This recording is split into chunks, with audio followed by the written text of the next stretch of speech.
Dan Mancini from Mama Mancini's.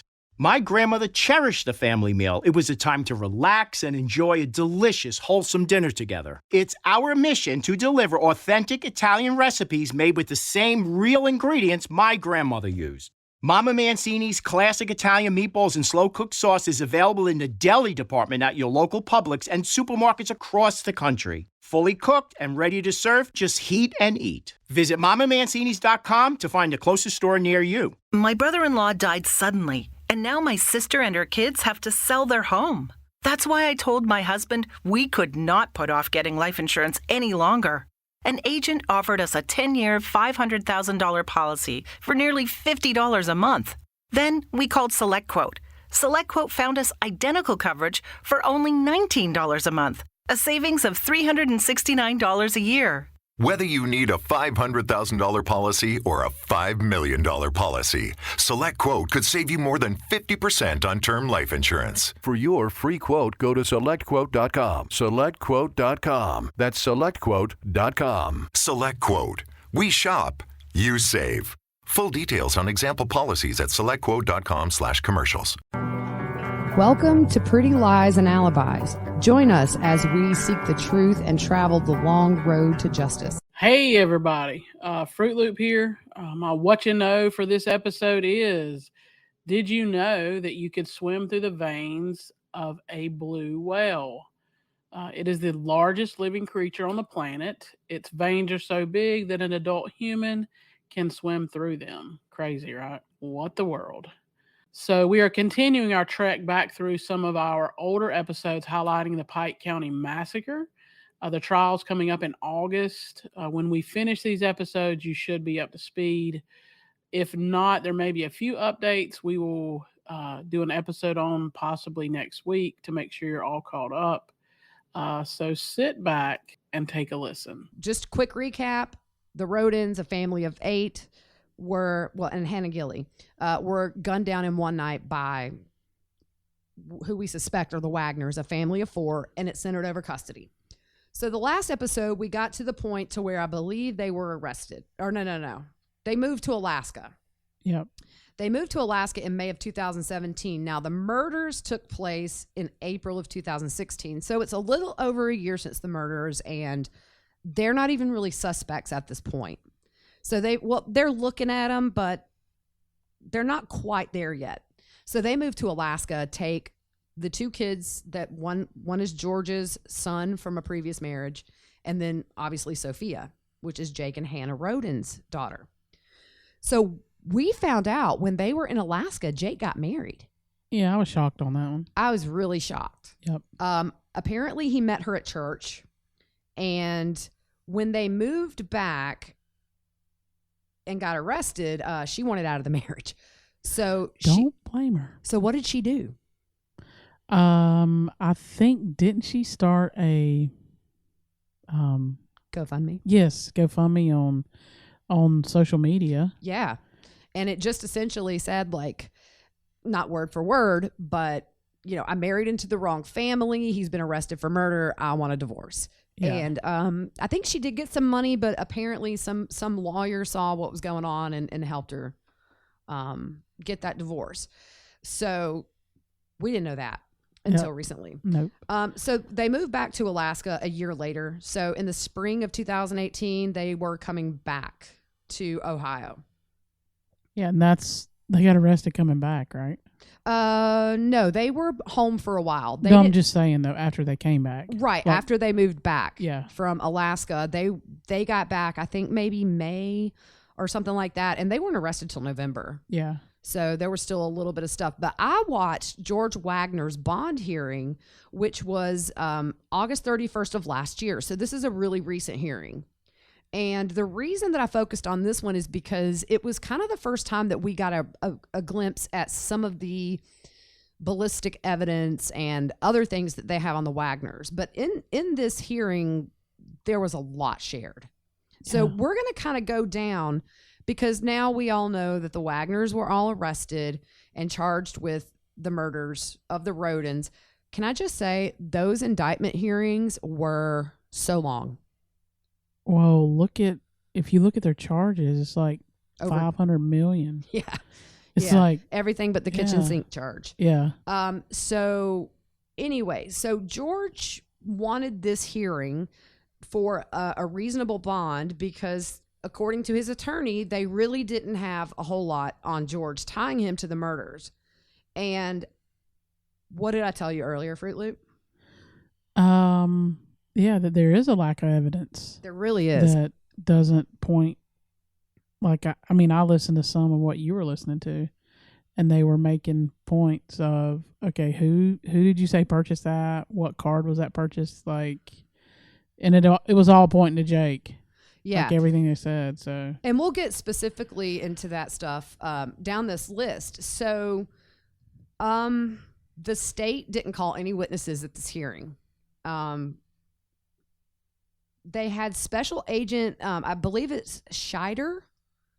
He testified. He's been on this case, I think, pretty much since the beginning. Yeah. Now, the one thing I learned, if you remember, we talked about how law enforcement bugged George Wagner's phone for, I believe it was a month. They had listened to his calls trying to see, I guess, if they could catch him in anything. And I thought it was 8,000 calls over the period of a month, but the special agent said it was 8,000 calls that were of interest to this case. So they had way more phone calls, but obviously more. So what evidence did they talk about during this hearing? So evidence he lists, ballistic, shoe impressions, forged documents, recorded. Oh, what does that say? Recorded conversations. Oh, sorry. I shorthanded, my bad. Yeah. Recorded conversations, text messages. Yeah. So they had just, I almost feel like when I say that they didn't have a lot on George, a lot of times they will, in these kind of hearings, they will use the bare minimum that they need to justify not giving him bail while they're holding back the big guns. Yep. So, and we see that in all these cases we're covering. It's the same thing in all of them. Right. So, but I will say, I think by the end of this episode, you might see why I felt the way I did. Yeah. There just wasn't a lot tying him to the scene, but we're going to get into it now. Yep. So there were 3 calibers of firearms, a 22 caliber long rifle, a 40 caliber gun, a 30 caliber gun. They uncovered information that George was fond of Glocks and was known as a Glock man. His uncle told authorities, that's what his uncle told authorities. He was in possession of a 30 caliber rifle that is a potential contributor at one of the murder scenes. Yeah. So as far as the Glock goes, they found 40 caliber rounds that were fired from a Glock. And then Jake had a list of firearms on his phone, and he literally had it listed by person. And so that was the Glock, obviously, was George's. Okay, so you're saying like the guns, and it had Jake out beside it, or George, or Billy, like it had that listed? Yeah, I mean, it was like the family. So he even had one listed for Sophia, which was, I don't have it right here. I think it was like a 22 something. Okay. So he just had, I guess, whatever guns each person in that family owned in a list with their name. Oh, wow. Merry Christmas to you, Mr. Officer. Right, yeah. Mr. Detective. Yeah. So they found some 22 caliber shell casings that matched the shell casings at the crime scene on the property that was owned by George and Jake. So they were able to say that shell casings that were found at the crime scenes match shell casings that were found on their property. And it came from the same firearm, essentially. They were able to tell that the casings were fired from the same gun. Gotcha. And they own this property together, right? Right. One point that he made in this hearing was, since birth, these boys have never lived alone. They've always lived together. Just how they never separated as a family. Yeah. Everything, like finances were mingled. They used each other's credit cards. Look, I ain't gonna lie. When my brother moved out, I was like cutting cartwheels. Yeah, my brother got married, moved out too. Yeah. I was ready I remember trying to convince my parents to knock the wall down between our rooms to give me to make it a bigger room. Yeah. I did the same thing. They didn't listen. No. Gosh. Nope. They ended up and stored all their Christmas stuff in there. There you go. Yeah. So yeah, that's I don't know. So they didn't find the Glock gun at all. Mm-mm. Okay. Just the shell casings. Gotcha. So they were able to find some shoe prints and blood, and they were able to get those prints off the, from Shoe prints are telling. They're very telling. That's how one of the ways that they were able to identify the Night Stalker.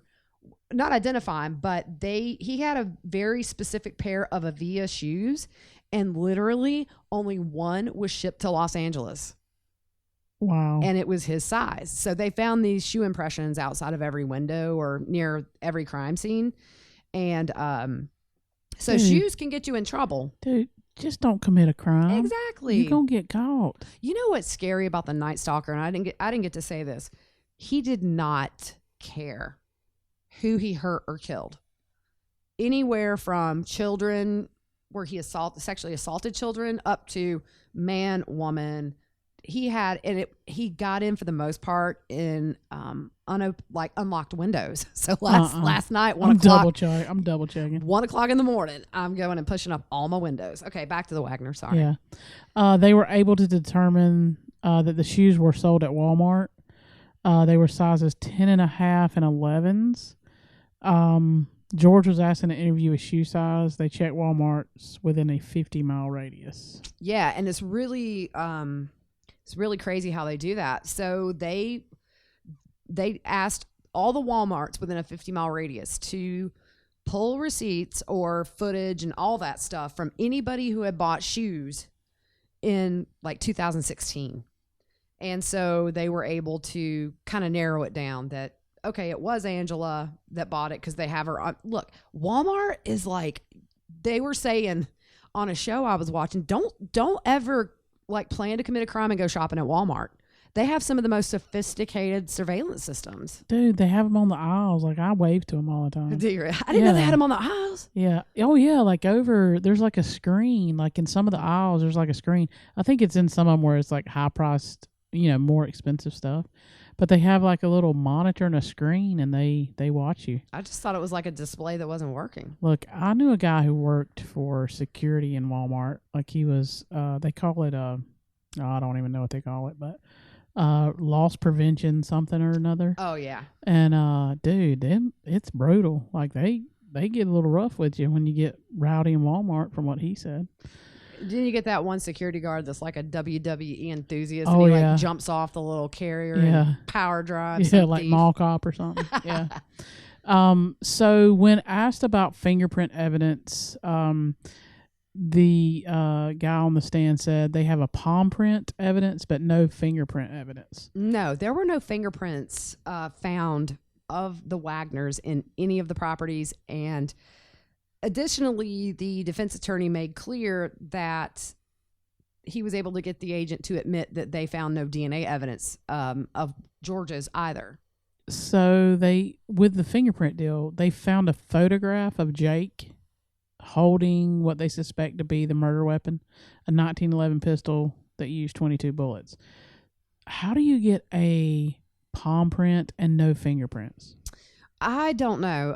It makes me kind of think that if they were wearing gloves at some point, maybe the gloves slipped off his hand and got part of his palm. That's a good point. I don't know.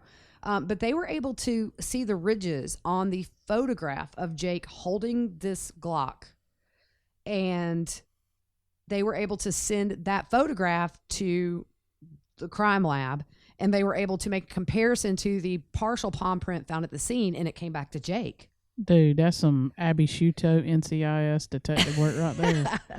Exactly. Golly. Yeah, but these people are smart. Yeah. Yep. Yeah, so they have that. But other than that, there's no DNA evidence as far as what he testified to at any of the crime scenes. Dude, did they walk in bubble wrap? I don't know, but I mean, during a struggle or something, normally there's a hair fiber, there's something. You would think.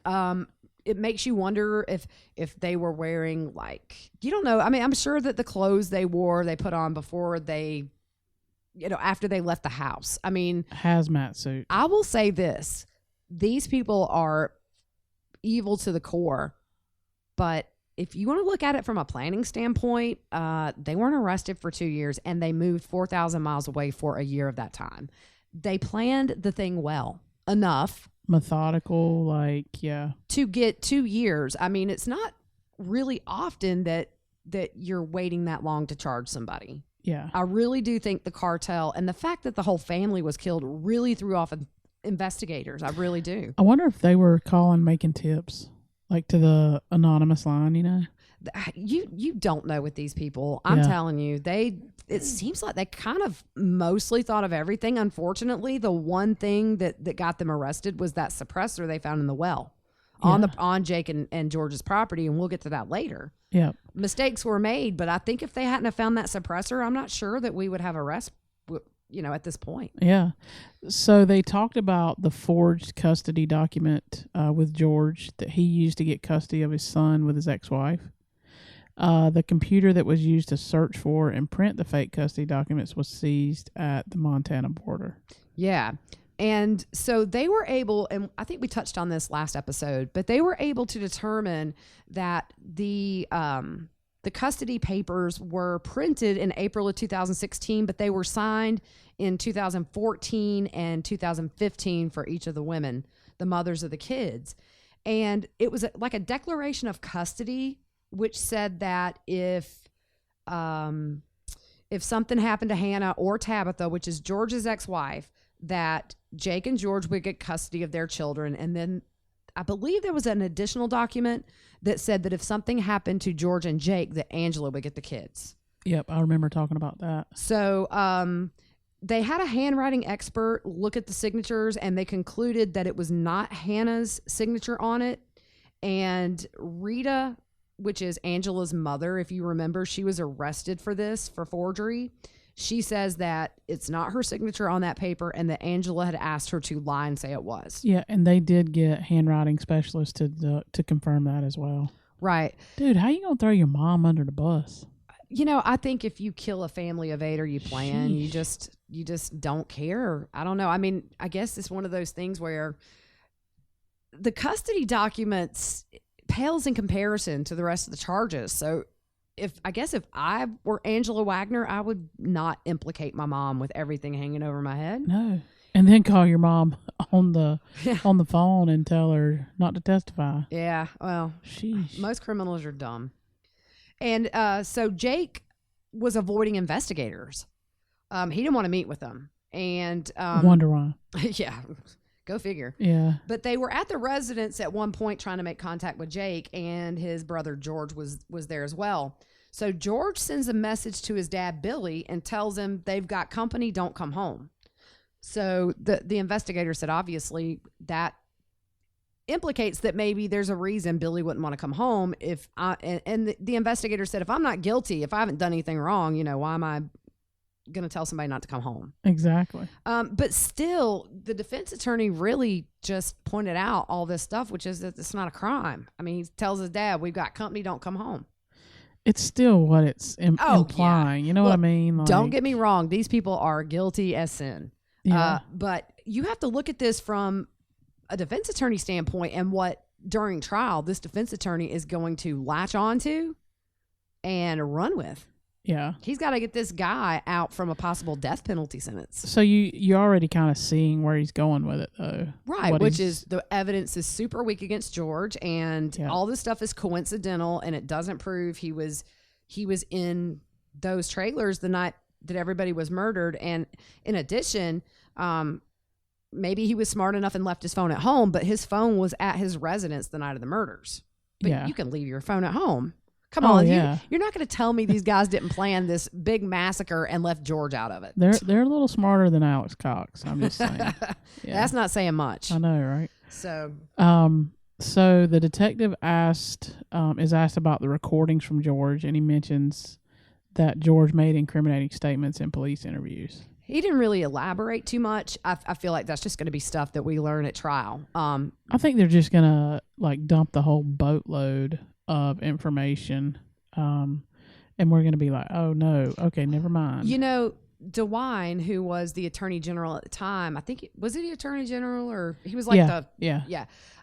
He made a comment that essentially he said it's going to blow our minds what comes out at trial. So I take somebody like that says this is going to blow your mind, and I trust him. Yeah, he knows everything. So right. So whatever they put out at this hearing for George is just the bare minimum. Do I think they've got more on him? Of course.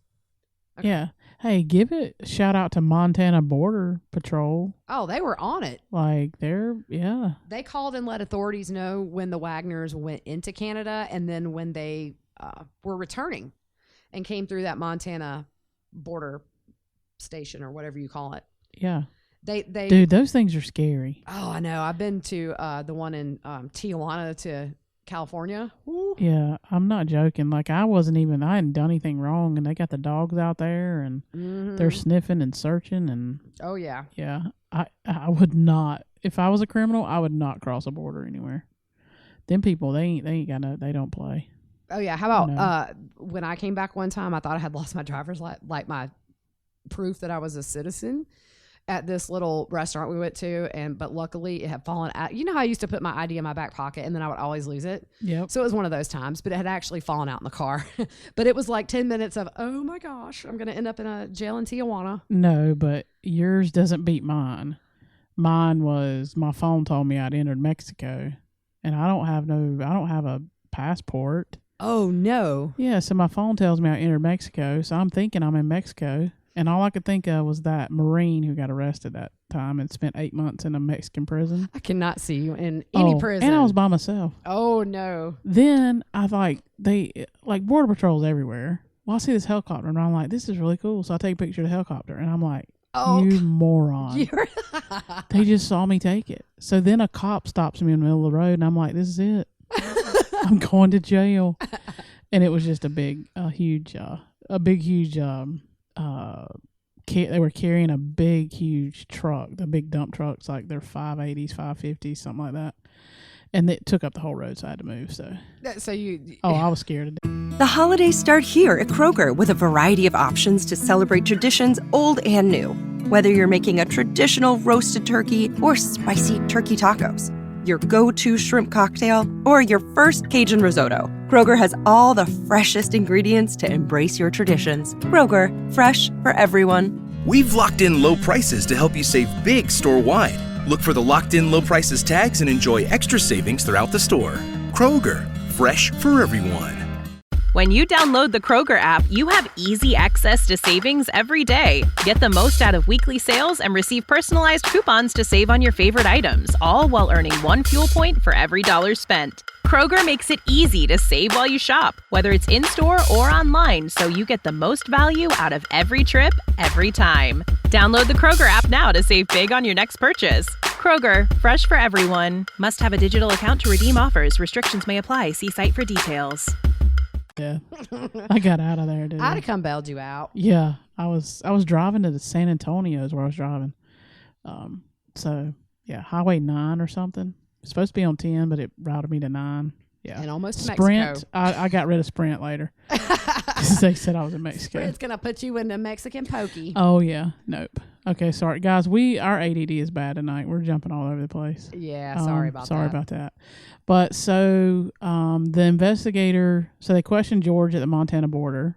So the investigator said George stated there was no child custody issue, no dispute between the Wagners and the Rodens. He said that was, that like was very after. suspicious to him because obviously at that point they knew there was probably a custody issue. Yeah, and he just thought that was, he made it sound like that was an implication of his guilt, is how the investigator presented it to the court. But dude, I'm gonna tell you, the cops know what questions to ask. Oh yeah, like if you have nothing to hide and you haven't done anything wrong, like you're fine. But the cops get you to, like, when they know what questions to ask you, and then they get then you're like, oh wait, I've lied, so now I got to make this up. And I mean, they're smart. Come on. Oh yeah. Yep. So regarding the Walmart shoes that Angela bought, George and Jake both denied they'd ever seen the shoes, but Angela told special agents that she threw them away the same day because the boys didn't like them. Yeah. And the shoes were never found. So, go figure. They look more like, the camo boot wearing guys. I don't know why you would buy them Walmart shoes. Oh, You good over there? Yeah, I'm good. I'm just saying. I can't see him wearing Velcro Walmart shoes. I think it's kind of smart because you don't want your shoelaces to come untied when you're in the middle of multiple murders. And also they were able to determine that the tread on those shoes, the shoe print that it left, that they were brand new. So they knew they were super new. And then of course they find out she bought them a week, but she bought those shoes the day Hannah Roden had her baby shower for her new baby. Crazy. Yep. Crazy. So we talked about on the night of the murders, George's phone was at home. So no GPS or cell evidence against him. That's easy to do. Yeah. Yeah. So I just feel like there's got to be just some aces up their sleeves. So essentially the agent mentioned a couple of things that were said in the recordings that was incriminating, but the defense attorney said out of 8,000 questionable topics, essentially, you find one thing that he said out of all that. And the point he was making is it's not even relevant. It doesn't prove that he was part of the murders. Yeah. So that's why I got nervous, because when you sit there and you watch a defense attorney and he's like, so that was Jake, not George. That was Jake, not George. You can't prove anything. His phone was at home the night. And I'm sitting here thinking the dude's going to get off. Yeah. The murderer's going to walk free. Yep. And it won't go that way, I'm sure. But, it makes you nervous. Yeah. Casey Anthony got off. O.J. Simpson got off. Yeah. I think for me, he's been in there for what, going on 2.5 years? Let's see. They were arrested in 18, right? Yeah, so it's like 2.5 because it was late 2018. Yeah, so something that they've seen has kept them in there. And I think this went to a grand jury, so they hear and see evidence that we don't. So they were able to bring all the same charges against George that they brought against Jake and Angela and Billy. So I would love to sit on a grand jury. I would too. Like, I want to hear all that stuff. Mm-hmm. Yeah. Yep. Okay, so we know in May of 2017, the Wagners fled to Alaska. We talked about that. Yep.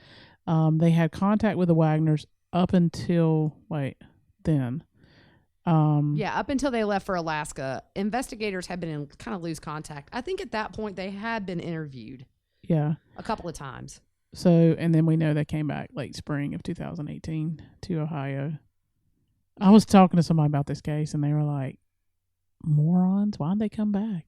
Yeah, but I think they would have got them either way. Oh, yeah. Because they were watching them. They had them under surveillance. Right. So we found out that the Wagners were trying to buy property in Missouri. Wow. And they were not successful. And so the special agent that was testifying said that the Wagners were attempting mortgage fraud in obtaining the loans. And when that failed, they moved back to Ohio. So they were just wanting to get away from Ohio, period. Yeah. All this points to you did something wrong. Oh, yeah. Of course. Yeah. So the special agent sent a photo of the suspected murder weapon with a suppressor to George. And then George said to his family, which they heard on wiretap, this is a family emergency.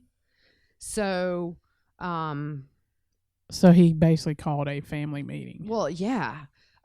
Because he had also made one of the statements, the one statement I remember it now that he made that was kind of incriminating was he said, well, if they have the suppressor, they have the gun. Yep. Was one thing that they heard him say over the wiretap. So that kind of made the Wagners sort of go into a little flurry of activity. They were calling each other, wondering if the authorities had the weapon or not. Ooh. So I think that's pretty big. to have that. Why would you be worried if you didn't use a weapon? Right. Why would you be worried about the weapon? Yep. Can I just say, I was thinking about this the other day. Our whole system is just crazy. It is so crazy. So we, and I know where you have the, you're innocent until proven guilty. But it's crazy that we have people who commit crimes. We have 10 million things of evidence that says they commit a crime, but yet they get to possibly get away with it. Yeah. Like it's just crazy that we allow murderers and whoever else and their mamas, like, even, oh, you killed somebody? Oh, it's okay, but you can get off on a technicality. Like, well, I mean, look at Casey Anthony. The jury said that they just couldn't say without a doubt that she killed the kid, and they overcharged the case. So they said with what they were presented with, they couldn't find her guilty of. Yeah, and that's why I'm okay with, like, Rob Wood taking his time. Yeah, because I don't want to mess up. It doesn't matter. Death penalty, life in prison. I mean, it's just, don't muddy the waters. It's like with Casey Anthony, they overcharged the case and the jury couldn't convict her. I would much rather see people get life in prison than, because death penalty cases are just, you have to be super careful with them. That's literally, execution possibly. Yeah. So for me, I'm cool with life in prison and whatever. Wow. Okay, so the special agent says overall they have approximately 100 days of recordings of George. Oh, so it's more than a month. My bad. Yeah, 100 days. Wow. The defense asked, over the 100 days, how many times did they catch George talking about the murders? And the agent says George didn't confess, but he made incriminating statements about their activities. Yeah. I mean, talking about the gun and the suppressor, I mean, come on. Yeah. And one other thing that the special agent mentioned as far as why George, as if 8 people dead wasn't enough to warrant not having a bail set, he was overheard. They had an informant come to them who said they were at the Flying W Farms, which is Grandma Frederica Wagner. Ooh, I don't know why I got tongue-tied on that one. Where the family was talking about wishing the special agent that was testifying harm, that he would smash his face in, he would make DeWine and Sheriff Reeder pay. And the agent said that just shows very violent tendencies with George. And but there were no statements made like that they heard on recordings. Wow. And so let's see, where are we at? When asked, in addition to the family emergency statement, George says that was self-incriminating. Yeah, yeah, of course, it's a family emergency. Otherwise, a normal person would say, "Why did you just send me a picture of a gun?" Yeah. So. Yeah, I don't like, our family emergencies are totally different. Right. Yeah. Yeah. Yeah. Yeah. No, we're out of mac and cheese. Right. Like, no, Grammy's got a last minute haircut appointment. Exactly. That kind. I'm thankful for those kind of minor family emergencies. Yeah. Could be much worse. Mine's not. Oh no, they know we killed 8 people. Yeah. Yeah. So when the prosecution cross-examines the special agent, George was heard telling Jake he should have gotten rid of his phone because that's where they found the list of the guns. Wow. And George makes a comment to Jake that Jake is always getting them in trouble over a woman. That's crazy. Mm-hmm. Crazy. Like, people just forget there's so many apps that track your whereabouts. There's so many things. You're never not on camera unless you're out in the sticks. Like media, I mean, not media, but technology is just so advanced now. Like, you can't do anything. Mm-mm. I mean, on Facebook, we've been looking at campers, right? And I'm saying we have drove to a camper place and looked. Could I tell you how many campers have come up on my Facebook just this week? Oh, really? Yeah, like, they listen and they know everything. You test it out. Like, we'll talk about something like I don't know, sun-kissed oranges, and you watch tomorrow, you'll have a ad on Facebook for buying oranges or something. Yeah, it's crazy. Yep. So. Yeah. So the one thing that the Wagners did say was that they were suspicious they were being wiretapped and that they wanted to wait till they were home to discuss things. And they also were suspicious that the 18-wheeler that Jake and George drove on long-haul trips was bugged as well. So, and then we said there were no other fingerprints other than the victims at the crime scenes. Yeah. And when did he say that these preparations actually started? We had heard February, but 2016. Mm-hmm. Yeah. That's just crazy. Yeah. It just shows you the mind of people.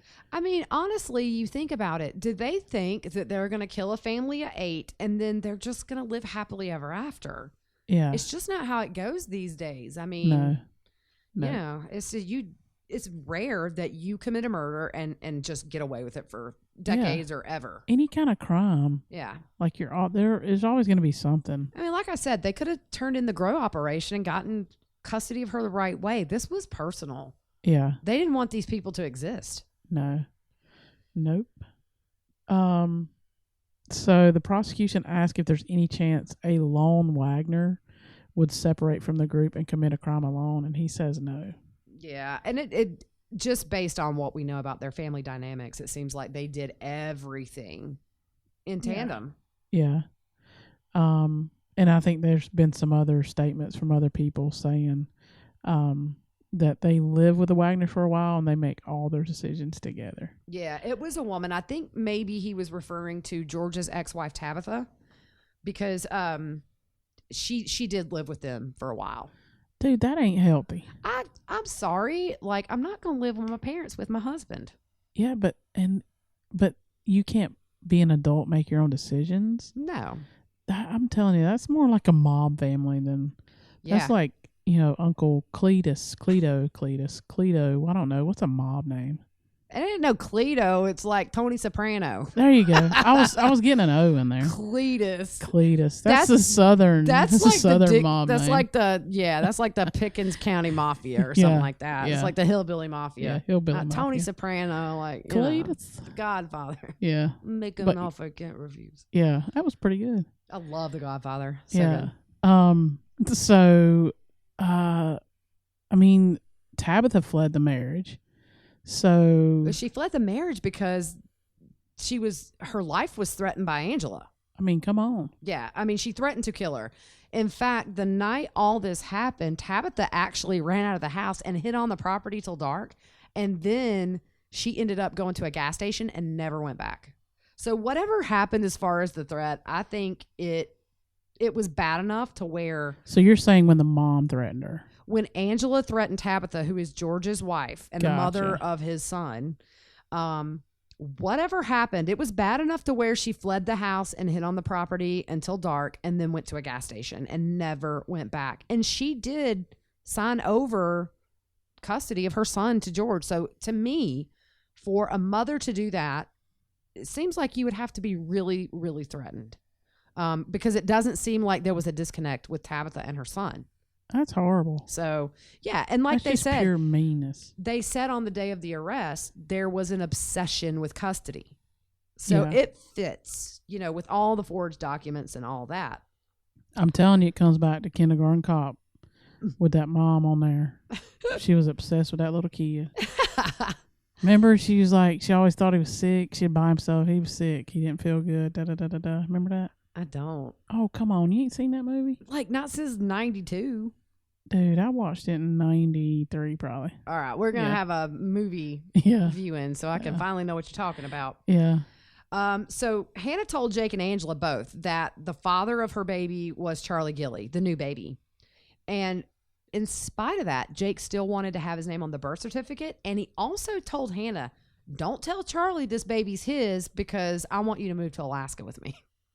Wow. So. Wow. Yep. I don't know. It's weird. It is very weird. I mean, why are you going to if it wasn't his kid and it was somebody else's, then that dad should have a hand in helping raise the kid. Yeah. Again, it just seems like an obsession with Jake and Hannah. Like Jake had an obsession with her, and then the whole family had an obsession with custody of these kids. Yeah. Hannah never stood a chance, unfortunately. Bless her heart. Yeah, crazy. These people are crazy. So the special agent said that Hannah made very clear to Jake leading up to the murders that they were not getting back together. Yeah, because Hannah had made people very aware of what she said was abuse, physical and mental, at the hands of Jake, and that the Wagners were just incredibly controlling. So she probably knew this is the hot mess express. Yeah. Between Jake and the family. And well, didn't Tabitha's mom reach out to Hannah? She did. Yeah. And that is one of the messages that they found on that laptop, that it belonged to Jake. He was the owner or the purchaser of it, but they had good reason to believe it was mainly Angela's. She was the one that used it. Now, I didn't know until watching this today. I had assumed that Jake hacked Hannah's Facebook Messenger. But during the hearing, he said it was actually the mother of Tabitha, who was Georgia's ex-wife. It was messages between Hannah Roden and Tabitha's mother, where Tabitha's mom was telling her, do not let them do this to you. Fight for your kid. And that's when Hannah said, I'm not signing anything. They'll have to kill me first. And that was screenshotted on that computer that Angela used. Wow. And that was made in, I believe, like December 14th of 2000. That would have been 2015. Why do you keep that? I mean, I understand I don't understand you hacking somebody else's stuff and getting it, but like reading it, but why do you keep that? I think it goes back to that obsession. I think it goes back to stalking and this need to know everything. And I don't know. I mean, maybe it's one of those deals where every time they read that screenshot, they got madder. Yeah. And it justified what they were planning to do. Who knows? Yeah. But they had a lot of stuff saved. Yeah. Then leave it so police can find it. Yeah. Right. Yeah. Yeah. I mean, it seems to me that a lot of times digital evidence is what is getting people these days, because people watch Forensic Files and the First 48 and CSI shows. So it's kind of like people are getting a little wise to things they can do to minimize their impact at a crime scene, I guess, with DNA, although there's always stuff left. It just seems like the main stuff, and we're seeing that in Lori Vallow and Chad Daybell. I think a lot of those that case especially is going to be 90% digital. Yeah. Well, that's what Nate said about Tammy's death. Right. That they had so much digital evidence that they may not need to know the cause of death. Mm-hmm. That's right. So, yeah. Man. So Jake attempted to get Hannah to talk to an attorney about custody. Yeah. And Ohio is like our state. There's no real laws for the birth father. Hannah was not interested in seeing an attorney. Which kind of makes me think that the custody stuff, the papers that were forged, because Ohio is a state where the biological dad, I guess, just out of the gate doesn't have any rights to the kid. I guess with the breakups, it seems to me like it was just their guarantee that these girls couldn't run off and not let them see their kids, even though obviously we know Hannah gave Jake Sophia the day before she was murdered. Yeah. So there was visitation there, but it goes back to that control. Yeah. I think it's just a huge control issue. The custody declaration documents, they were actually printed off of a Texas probate website, not Ohio. Dude, that's...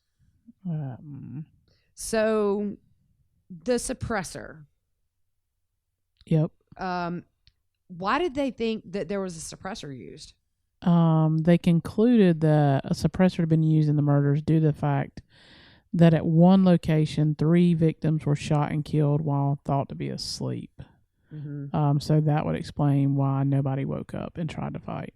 Yeah, and so we know that at Chris Sr.'s house, I think the speculation is that at least he was awake. And there was a bit of a unexpected confrontation just based on the bullet holes, the one in his forearm, and just seemed like maybe a chaotic scene. They had shot through a door and that kind of thing. Yeah. But at Dana Roden's and Frankie's place, at those 2 residences, there's multiple people sleeping. And like I said, we watched that YouTube video. It's very quiet. Yeah. If I'm in like deep REM dream and sleep, I don't think, that I would have woken up. Hey guys, thanks for listening. Check back with us tomorrow for another episode in our rebroadcasting series on the Pike County Massacre. Look forward to seeing you soon.